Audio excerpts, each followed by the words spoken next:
প্রতিটি যুদ্ধই যেন এক একটি বিভৎস গল্প, কিছু গল্প বীরত্বের, কিছু গল্প নির্মমতার।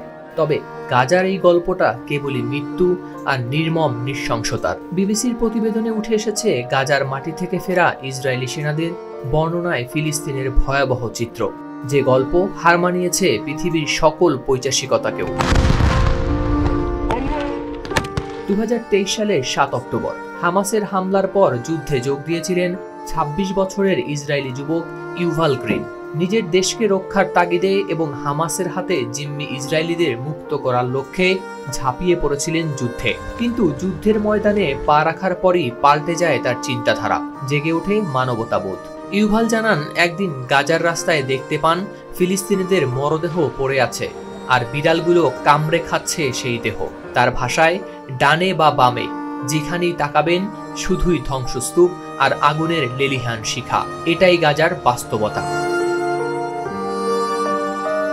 যুদ্ধের কয়েকদিন পরেই তিনি ইসরায়েলি নেতাদের মুখে শুনতে পান গণহত্যার আহ্বান। পার্লামেন্টে দাঁড়িয়ে ডেপুটি স্পিকার নিসিম ভাতুরি বলেন, গাজাকে পৃথিবী থেকে মুছে ফেলার কথা। এমনকি প্রখ্যাত ইহুদি ধর্মগুরু এলিয়াহু মালিও একই সুরে বলেন, তুমি যদি তাদের হত্যা না করো, তারা তোমাকে হত্যা করবে। ইউভাল বলেন, গাজার পুরো জনগোষ্ঠীকে হত্যার কথা বলা হচ্ছিল, যেন এটি খুব স্বাভাবিক একটি ধারণা। এর ফলস্বরূপ অনেক সেনা প্রতিশোধের তাগিদে সেখানে প্রবেশ করে ঘটিয়েছে নির্মম সব ঘটনা, যার ফলে অনেক সেনাই তাদের দায়িত্ব থেকে সরে দাঁড়ানোর সিদ্ধান্ত নিয়েছেন। নাম প্রকাশ না করা আরেক সেনা জানান যে গাজায় নিরীহ মানুষের উপর নির্যাতন আর হত্যার ঘটনায় সেনারা গর্ব করতেন। তারা এতটাই স্বাভাবিকভাবে এই বর্ণনা দিত যেন এটি কোনো সাধারণ ঘটনা। বন্দীদের এমনভাবে চোখ বেঁধে রাখা হতো যাতে তারা নড়াচড়া করতে না পারে।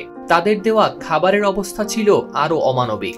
এ দলের আরেকজন 29 বছরের মাইকেল অফারজিভ, যিনি ড্রোন ক্যামেরায় যুদ্ধ পর্যবেক্ষণ করতেন, একদিন সরাসরি গাজার মাটিতে গিয়ে চরম ধাক্কা খান। তিনি বলেন, গাড়ির জানালা খুলতেই এমন গন্ধ পেয়েছেন যেন দাঁড়িয়ে আছেন মাংসের বাজারে। এমনকি মাটিতে নেমে নিজের চোখে দেখেন রাস্তায় পড়ে থাকা মাংসের টুকরো।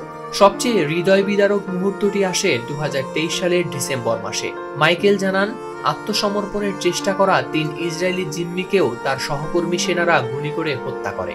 এই ঘটনার পর মাইকেল ভাবতে বাধ্য হন, নৈতিকতার কোন স্তরে এসে পৌঁছেছে তারা।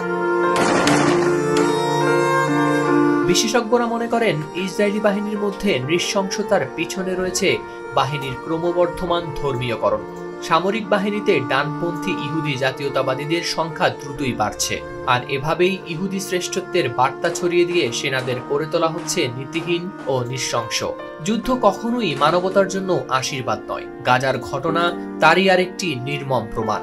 যে সেনারা একদিন দেশ রক্ষার স্বপ্ন দেখেছিল, তারাই আজ অনুতাপ আর বিভ্রান্তির ভারে জর্জরিত। কারণ গাজার এই যুদ্ধ শুধু একটি ভূখণ্ড নিয়ে নয়, বরং মানবতা, নৈতিকতা আর রাজনীতির এক গভীর সংকট। প্রতিটি ধ্বংসস্তূপ যেন প্রশ্ন তুলছে, এই সহিংসতা কি কখনো শেষ হবে?